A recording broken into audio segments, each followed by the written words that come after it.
નામ જ દામોદર છે.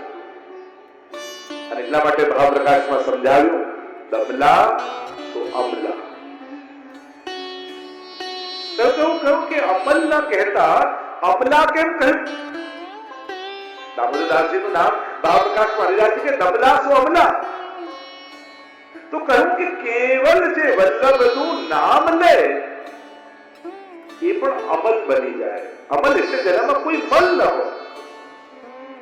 પછી દમલાજી તો સદાય મહાપ્રભુજીના સાનિધ્યમાં રહ્યા છે, તો પછી એને દમલા શું અમલા કહેવાની કેમ જરૂર પડી?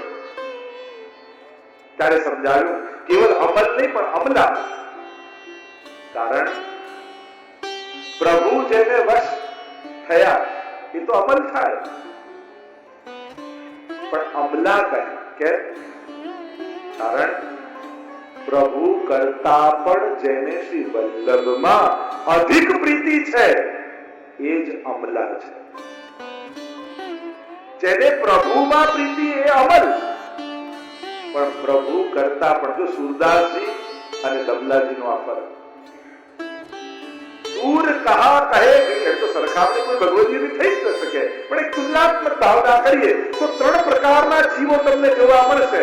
એક જે પ્રભુને અધિક કરીને જાય, મહાપ્રભુજી કરતા પણ પ્રભુને અધિક કરીને જાય, એવી વાર્તા પ્રસંગમાં આવે છે. તમે જોશો વાર્તા પ્રસંગનું અધ્યયન કરો તો ઠાકોરજીના સુખનો વિચાર કર્યો એવા વૈષ્ણવ પણ છે.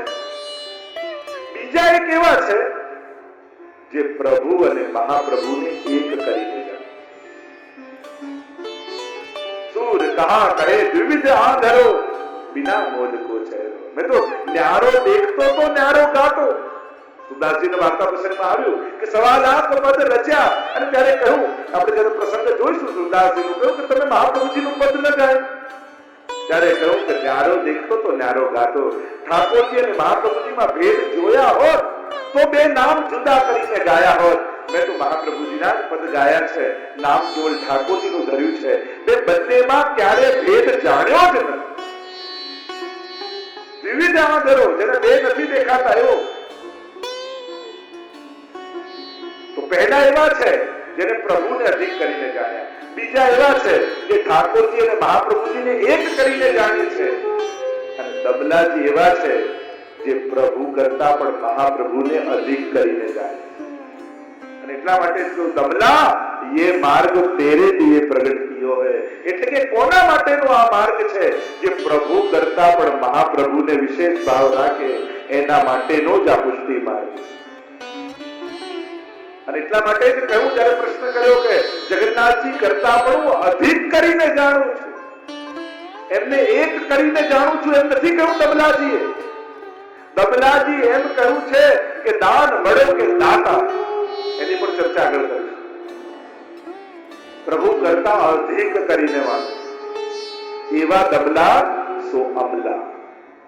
અને એટલા માટે એમને અમલા કયા, અમલ ન કહ્યું, કારણ કે એમની પ્રીતિ પ્રભુ કરતા પણ વિશેષ મહાપ્રભુમાં, વલ્લભમાં. અને એટલે જ પોતાની જુદી સેવા ન પધરાવી.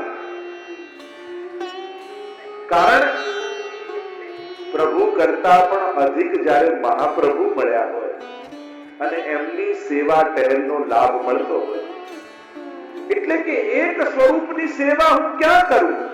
કારણ હું જે સ્વરૂપની સેવા કરું છું તાકે રોમ રોમ પ્રતિ પ્રકટિત કોટી ગોવર્ધન રાય.